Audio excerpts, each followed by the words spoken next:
Yeah, happy today. Again, I was thinking, it's like, if there is any other way that I start this show, and it's like, no, it's always a happy today. I'm always looking for ways to look for the happy.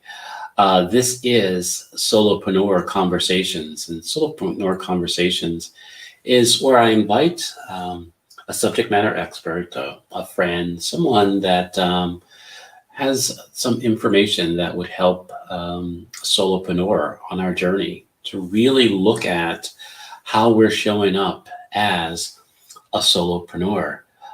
So you can reach out to me at iamwilliambrown.com. So I can help you be yourself and live your life and have conversations around your solopreneur journey. So the question of today, in this conversation, is, what is your story? So to answer that question, or at least start that question, I will bring in my guests. Hey, my friend. Hey, William. This is the moment where I invite my guests to introduce themselves however it feels comfortable to them. Thank you, William. What feels comfortable for me with regards to what is your story? All right. First of all, as you know, what is your story is kind of the driving question of my life. Mm. And for the longest, I think that's largely always been the case, that what is your story? But for the longest time, there was a question that was subterranean. It wasn't a question that was conscious, so to speak. Got it. One of the ideas that I've heard that I really like is that story is the operating system of the human mind, right? So whenever we encounter something in life, we always tell a story about it. Whether we hear the doorbell ringing, or we get called on to be on an interview with William Brown. Right. We tell a story about what's going to happen, and what should happen, and why what we expected didn't happen, and all this stuff. We're just always constantly making stories, and there's tons of stories that happen throughout our lives. But I think the question, what is your story, really goes deeper than that. It looks at, what is the story that you are consciously and intentionally bringing to pass? What is the story that you want to live into, not just tell others about? So my job, my role, and my intention is to help other people discover what that story is, so that they can live into that story and bring that story not only from life, but to life.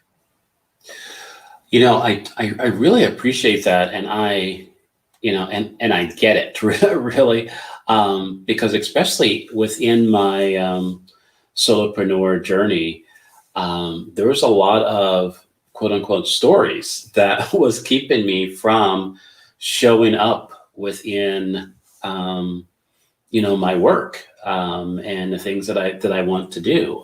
Looking at all the things that, I would say that I'm not, or that I did wrong the last time, and all that other kind of stuff. That's a part of my story, but that's not my story. But it was like driving the story. I was creating this thing. And so, how can we honor, or at least be aware of the story, our story and how things are showing up, and not kind of make this, I guess, this less than story that kind of gets in the way, that keeps us from being true to our work. Sure. So when you say that, is I think of, kind of what are the minor stories that may get in the way of the real story that we're telling, right? So I'm reading a novel right now by Conroy, and he writes a lot about South Carolina, which incident he just his experience. But while he's telling the major story, he introduces other smaller stories, and it's kind of, you're wondering, where is this story going, and what does this story have to do with this story? Mm-hmm. So part of getting clear on what our story is, it's getting clear on where are we going with this story? What is the what is the word? I'm totally blanking on it. Inciting incident, right? So what is the thing that gets the story started? Right. In the book I'm reading, Beach Music, the hero, the primary character's wife jumps from a bridge in Savannah to her death. And the whole story is about his response to that and how he's relating to the different people in his life. So there's that inciting incident. And the rest of the story is about how do we resolve this so that the outcome is better than the beginning of the story. So in getting clear what our story is, it's getting clear on what that outcome is. What is it that we want to see happen because we are doing what we are doing? And as entrepreneurs, we have that opportunity to create something in the world that is guided by our vision for the thing that we're creating, whether that be, a new software program or a coaching program or, a dozen cookies that we sell at Fields or whatever. Right. But it's being clear on what that vision is. What's the outcome? What's the resolution at the end of the story? And how do we navigate from where we are to where it is that outcome gets resolved? Right. I really appreciate, maybe I've heard this before, or I just heard it differently when you said it, the minor story versus the story, the major, the story. And, it's like, I find myself getting consumed by the minor stories in my life, and I miss what's the big story in here. What am I doing this for? Because then the minor stories become my story, right? Mm-hmm. Yeah. And then it is then there's a question about, what am I doing? Why did I start this? What's all this other kind of stuff. But really, and I think it goes back to the question that I had: how can we honor the minor stories, right? Because that's life, right? Those are we're kind of dealing with things. We're going from one part to the next, but also keep our eyes or keep aware of the larger story, the bigger story, so we can show up for our customers and for the things that we're developing. Sure. So one of the things that is true, at least for most of us, is that we can only keep one story in our head at one time, right? That we're not designed to be multi-threading or multitasking, and so we have the stories, the minor stories that shift into our day-to-day experience. And if we don't have something that either shifts us out or that gives us the guidance that we're seeking in order to get back in tune with that story, the major story, then we run the risk of always being in the hamster wheel where we're spinning, but the story isn't really moving forward. And I find that we really need to get clear on what the story is, and not just in our heads, but I find, writing it down or drawing it out, or, having some mechanism that we can return to over and over again as a guide to help us to see what it is that we're creating. And for me, I'm a visual person, and I not only do I receive things visually, but I often draw things out, just trying to understand, what is it I'm trying to create. Right. And by getting more and more clear about what that is that we're trying to create, and the more specific we can get about it, the easier it is for us to return to that place, right? Mm-hmm. We define what it is that we're trying to accomplish in concrete terms, not just in, I want to feel good, or I want to make a lot of money, or, I want to make an impact in the world, or whatever. Right.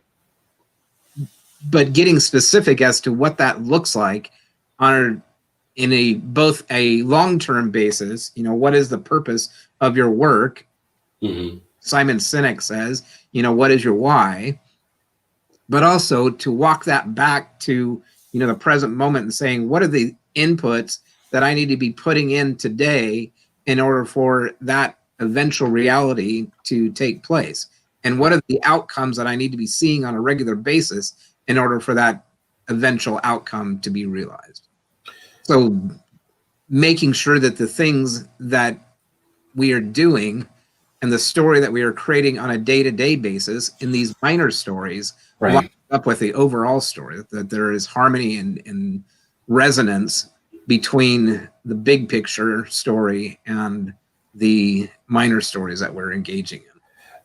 Absolutely. So, the fact that, I don't want to have an exhaustive conversation here, but I do want to have some practicality to it. Is there, a system, steps or things that will cause us to connect to our stories, or at least really see, what stories are showing up and showing up within our work? Is anything that you can leave us with? Yeah. So the structure that I use is there are 5 points. There's, identify your desires. And the second step is actually a little bit counterintuitive, but it's, disorient. The third is discover. The fourth is determine. And the fifth is, arrive at your destiny. Well, I'll go through that a little bit slower with more detail. So desire, what are the desires that, are speaking to you? And we can get caught up in the desires of the minor stories, or we can get really clear on what the overall desire is. What is the overall purpose that we are using as, our North Star? How are we orienting? Right. Interesting thing about the word desire is that SIRE part of the word actually has to do with stars. So, when we pay attention to the desire of our hearts, of the things that really speak to us at a deep level, and use that in order to navigate through the minor and the major stories of our life, then we can get clear on how to make that happen. And that brings us to the second step, which is, disorient. And most of us don't enjoy, and I'm include myself in that, don't enjoy getting lost. Right. That is actually beneficial to getting lost, is where discovery comes from. If we're always doing the same thing over and over again, and never leave that familiar territory, we never set sail on the treacherous seas of our lives, then we never have the opportunity to discover what else is out there, right? When we stay safely tethered to our comfort zones, we don't have the opportunity to experience things that are out there. And so for us to discover, which is the third step, we actually need to have that second step of getting disoriented. Wow. Realizing that, something's not right here. Something's amiss. I'm missing something, or, I really want this thing out there, but I don't know how to get there. And by getting clear both on allowing ourselves to experience the unfamiliar, while also at the same time holding on to the values and the desires of our heart. You know, what are we using in order to navigate through the dark forests of our life? You know, as we encounter the different things in our lives, how do we get clear on how to move to that point of discovery and ultimately to the destination that we desire to arrive at? And then the fourth point is, you know, when you've discovered that thing that makes a difference in your life, how do you determine how to make that a systematic part of your life? Whether that be, you know, teaching people how to do yoga or meditation or writing books or whatever. But what's the system that you use routinely in order for that desire and that discovery to be realized on a routine basis, so that you can, you know, have a systematic way of approaching business and creating the results that you want to be creating in order to arrive at that final destination that you've desired to arrive at all along. And so by getting clear of those different steps and being open to the fact that, you know, that things are going to happen, you know, that life's going to happen and you're going to be disoriented at times. And that's just part of the story. That's an integral part of the story. But always maintaining, holding in reference where it is that you're headed. You know, it's kind of like looking at one of those campus maps, and, you know, it says you are here, right? And you follow the grid to, okay, where I want to be is here. What do I need to do in order to get here? You know, and at first, especially if you've never been on that route before, which is probably why you're looking at the campus directory in the first place. Right. It's going to feel a little disorienting. But as you figure out your path to get there, then it becomes easier. And at some point, it becomes second nature just to, you know, go from point A to point Z without any hesitation. But we have to go through that disorienting and discovery process in order to close that gap. So, I mean, it's I'm really like sitting with that, and what I'm going to do is I am going to be putting, you know, those steps within the comments, you know, after the show for everyone.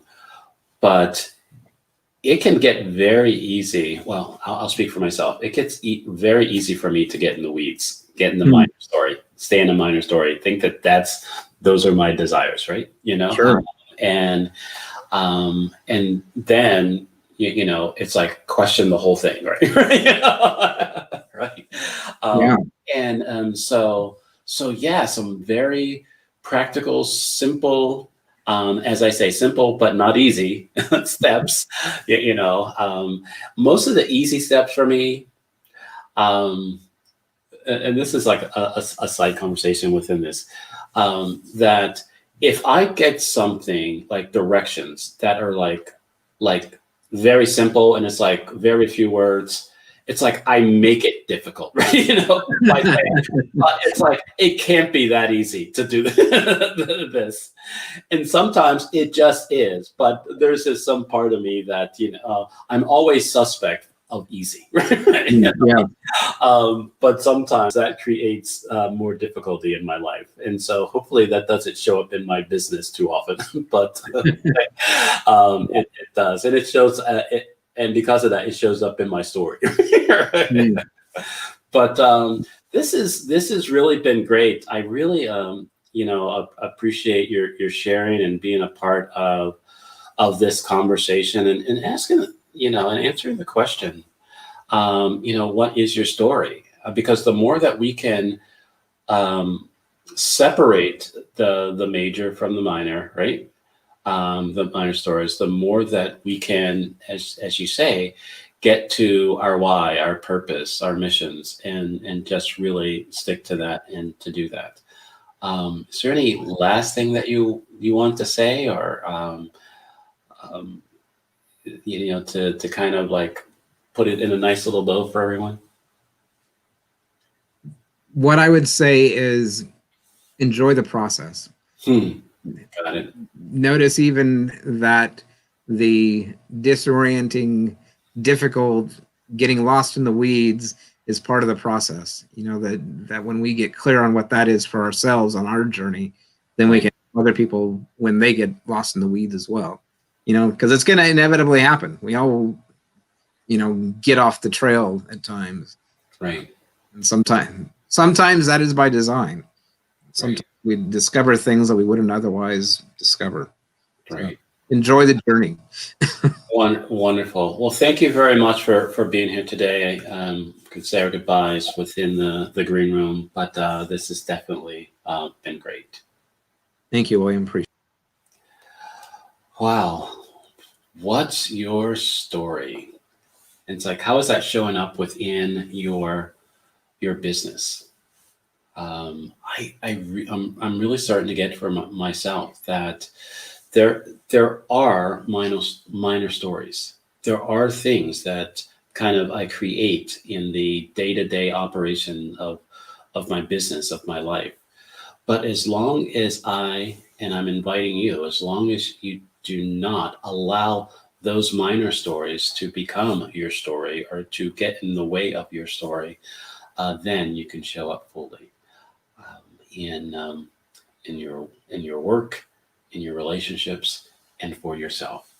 You can reach out to me at iamwilliambrown.com, where you can have a complimentary coaching session to help you be yourself and live your life and show up in your story. And then I'll send you to Steve so he can help you tell your story, right? So have a great rest of the day, and I'll see you next week on Solopreneur Conversations.